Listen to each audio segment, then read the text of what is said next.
What up, good people? Thank you for clicking play on another episode of Big Man, Tiny Kingdom. There are several things that I like to keep in mind every time I want to go out camping. Number one, explore someplace new. This world is huge, and every chance I get, I want to be a tourist and set my eyes on a new destination and try to scratch some places off of my bucket list. Number two, take organized trips. I always seem to research where I'm going. I map out the destination. I see what is good to visit while I'm in that area. I calculate how much everything is going to cost. I make a list of what I'm going to bring. And then I double and triple check all of the above. It works for me. I know some people don't like to plan that way, but I don't mind it. I actually enjoy it. It just makes me feel better about my trip, especially if it's someplace that I'm going that I've never been before. Number three, I always want to be at peace, be happy and healthy in the moment, be one with nature, and don't let anything or anyone steal my joy. Number four, I like to share those great experiences with people I love. Something that I can say was not in the core principles of my childhood upbringing was creating memories. My family's dynamic was about surviving. And we did that, which is truly a blessing because I have a lot of childhood friends where their family did not experience that type of peace. So I feel privileged to be able to still be here today and be in a position where I can invite my family and friends to do the fun activities that I like to get into. However, all of these things that I just said can quickly be diminished when your spirit is knocked off track because you are surrounded by opposite-minded beings. I've had some frustrating camping experiences bringing people along that may not be as genuine or excited about it as I am. It becomes a keeping bad company situation. And I'm a person that is going to try to make it work. So when I said earlier, number three, I always want to be at peace, etc. I know that involves being patient with my surroundings. I don't come from a people that are naturally camping people or outdoors people or water people. Sad to say, but I've never had another Black person invite me to a camping trip. I've been the one with the idea, and I feel that I've forced my lifestyle on others. It's proven to be a recipe for disaster. I feel like anytime I have to convince someone to take part in something, it's not going to work out. Or maybe it might with some pushback at first, but then they go along with it and they find out how great camping really is after they try it. However, now I've just developed an inability to want to recruit others to do the things I'm into. I just don't have the patience anymore. I don't like to explain and then over-explain. I don't like to ask and then have to ask again and then possibly have to beg for someone to get involved. I don't want to change my plans or have to be flexible about something to accommodate others that really aren't into it. So for those reasons, I like to do solo trips. When I've done things by myself, they've worked out to be the best trips I've ever taken. There's no arguing with people. I don't have to negotiate with anybody about what camping meals I want. I don't have to compromise on the weather. And this has been a big one for me because if you don't know already, I live in Arizona with Lucifer. And I don't mind the hot temperatures. But for some reason, Black people feel like our chocolate skin is going to melt in the sun and there's a constant avoidance of being outside. Well, for me, that don't work because it's hot 8 to 9 months out of the year. It's seriously going to be difficult to not interact with the heat, especially if you live in the southern part of AZ like I do. Camping solo also taught me some things about myself. I discovered that I actually don't need to roll with a travel companion if that's how it's got to be. But my caveat to that is I also discovered that just as much as I like to camp alone and I'm okay with it, I don't necessarily prefer it. I believe that all things good for you and are of substance are better when you can share them with someone else. Seeing the sun rise or set is a spiritual revitalizing moment that I feel would be a wonderful time to share with a loved one. And if it happens to be your guy or lady friend or your husband or wife, etc., it can be a very romantic one too. Sure, I can capture it with a camera and preserve that memory, but some things are better in person and also with other people. Another reason why I might not want to camp alone, as much as I love being out in nature, I'm probably the biggest baby there is when it comes to being at one with it. I'm not a big fan of the bugs and the other unfriendly critters we get. I recorded this video years back when I first got into camping a lot. And me and a lady friend were talking about what fears we had. And I shared about my bug fear. So I'm going to pause right here and Let's take a listen to that clip. My first fear is bugs. Okay? I'm not a bug person. I don't care big as I am, strong as I am, courageous as I am.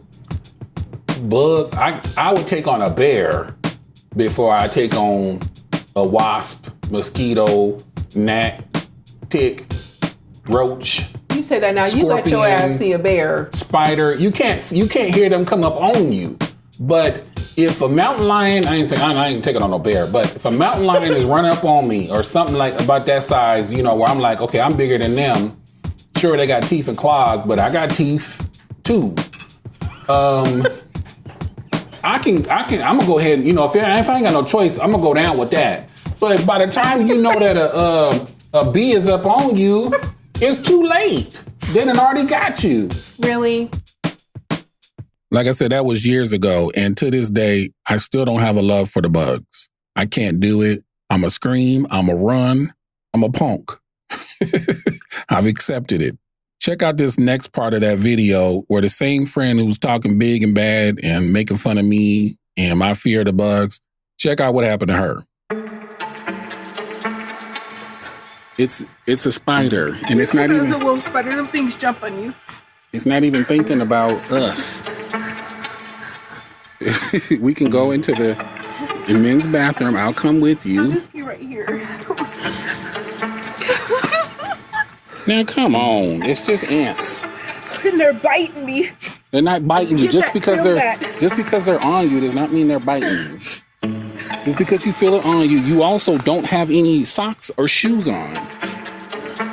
So what do you expect? So do you want to go to try to use a commode, which is why I bought it, because I knew you was going to do this? Yes.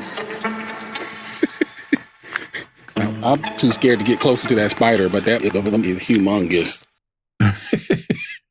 Now, you would have to see the video to get the full laugh out of it like I do, which one day maybe I'll post it on YouTube. Mike Tyson said it best. Everybody got a plan until they get punched in the mouth. And she felt she was ready for camping until she saw that tarantula, and then it became real for her.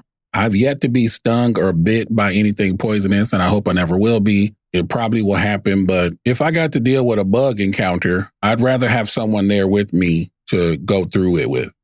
My next solo camping fear has actually proven to be something that shouldn't be a fear, but I'm going to share it because I know there are probably others who have thought about it at first, and I want to shed some light about what I've discovered. I thought that I would have to worry about camping while Black.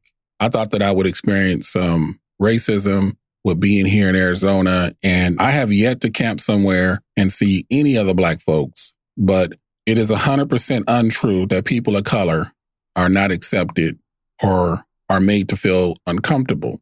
I have heard that said too many times by more than one person, and it's just not true.